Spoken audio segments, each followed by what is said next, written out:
Hi అండి. ముందుగా మన సబ్స్క్రైబర్స్ అందరికీ కూడా చాలా చాలా థ్యాంక్స్ అండి. ఎందుకనంటే మన సబ్స్క్రైబర్ అండి ఈయన కూడా కడప నుంచి వచ్చారండి. కడప పోరుమామిళ్ళ అనమాట. అలాగే చాలామంది చాలా డౌట్ పడుతున్నారండి. మా విలేజ్ తెలంగాణలో ఎక్కడో లోపలికి ఉంటుందండి, మాకు ట్రైన్ అవైలబుల్ లేదండి, మాకు ఎలా పంపిస్తారండి అని.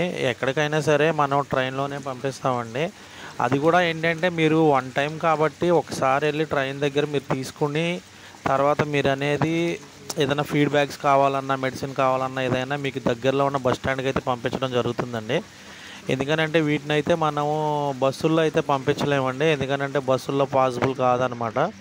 ట్రైన్‌లో కూడా ఏంటంటే చాలామంది మాకు ఆ ట్రైన్ ఆగిద్దండి, మా స్టేషన్‌కి ఎలా వస్తాయండి అంటారండి. అలా కాదండి. ట్రైన్‌లో కేవలం వీట్లి కోసం లగేజ్ రూమ్స్ ఉంటాయండి ట్రైన్‌లో సెపరేట్‌గా. ఆ లగేజ్ రూమ్స్ ఉన్న ఓన్లీ బోగీలో మాత్రమే మనం వీటిని పంపించగలుగుతామండి. అంటే పార్సిల్స్ పంపించినట్టు ఏ ట్రైన్‌లో పడితే ఆ ట్రైన్‌లో మనం ఎలా పడితే అలా పంపించడానికి ఇది పాసిబుల్ అవ్వదండి. దీనికి సెపరేట్‌గా లగేజ్ రూమ్ ఉంటుంది. ఎందుకనంటే మనం ఆ లగేజ్ రూమ్‌లో ప్లేస్ అనేది దీనికి టికెట్ తీసుకొని మనం బుక్ చేసుకొని దానిలో వరకే పంపించాలండి.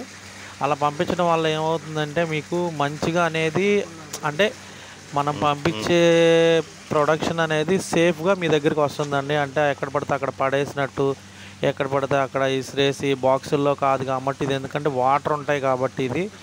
మళ్ళీ ప్లస్ ఏంటంటే కొంచెం ఎయిర్ దీనికి తగులుతా ఉండాలి. అంటే గాలి అందాలి. ఆక్సిజన్ లేకపోతే ప్రాబ్లమ్ అయిద్ది కాబట్టి ఓన్లీ ట్రైన్‌లో అయితేనే దీనికి సేఫ్ అండి. లేదంటే డైరెక్ట్‌గా బై రోడ్ తీసుకొచ్చేయాల్సిందే. ఎందుకంటే వేరే వెహికల్స్‌లో దేంట్లో అవ్వదనమాట. సెపరేట్‌గా దీనికి ట్రాన్స్‌పోర్ట్ పెట్టుకొని అలా తీసుకోవాలనమాట. అలాగే కొత్తగా ఎవరన్నా చూస్తున్న వాళ్ళుంటే మన ఛానల్ లైక్ చేయండి, షేర్ చేయండి, సబ్స్క్రైబ్ చేయండండి. పైన నా నెంబర్ ఉంటుంది. ఎవరైనా సరే మీ డీటెయిల్స్ కావాలన్నా నన్ను అడగొచ్చు. నేననేది మీకు చెప్పడం జరుగుతుందండి.